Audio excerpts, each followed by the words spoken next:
Hello and welcome to F1 Now. In this video we're going to be talking about the biggest winners and losers in the thrilling Australian Grand Prix. Okay, ladies and gentlemen, so we got treated to what can arguably be called the best race of the season yet. So with just one lap down, our biggest winner, Carlossainz, saw an opportunity, took the race lead and kept a cool, calm head. I mean, what a race from the Spaniard, barely recovered from surgery and just taking charge in Australia. So this race for me was a perfect indication of the type of racer Sainz is, which we so easily forget sometimes. I mean, he doesn't pull any flashy moves and all of that, but the guy is a true worker and dependable racer who is really good at adapting to situations of opportunity in real time. Now, if you don't believe me, just look at his past race wins. They all have a similar pattern of keeping the head down and just grinding.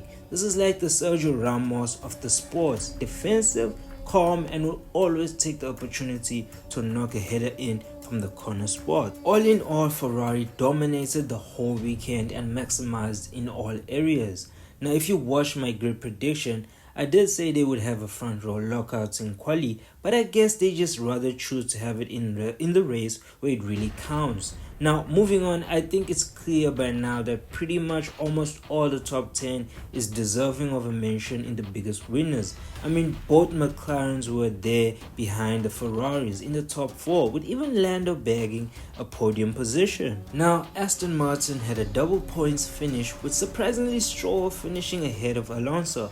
But I have to say, that was a cheeky move by Alonso, brake checking Russell, a dangerous move from the Spaniard. Yuki, on the other hand, not only secured a points position, but I think he has also secured himself as being the main man at RB.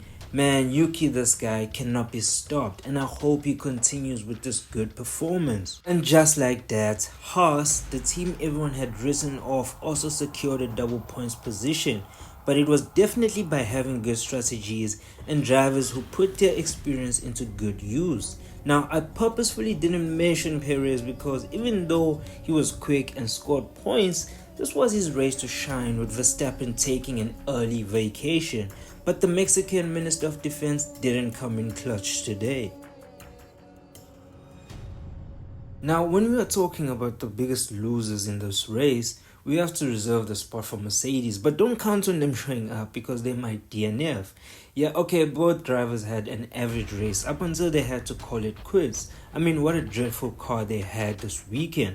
This weekend, the W15s looked so bad in quali and the race. Now, Lewis must be looking at today's race and wishing he was already in scarlet red. And as for Russell, it seems like every time he bends it, either on the first lap or last lap, it results in Sainz getting a win.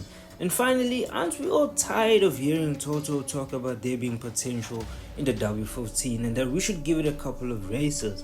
The guy has been singing the same song with the W13 and W14. I think it's high time Mercedes fans accept that the ground effects era is really not for them and that they have now been moved to a midfield team. Okay, so that is it for the Australian Grand Prix big winners and losers. Now, did you guys and girls also get excited with Max's DNF, since it spices things up in the championship? So with that, thank you for watching this video. Don't forget to like, comment, share and subscribe. Once again, thank you and bye for now.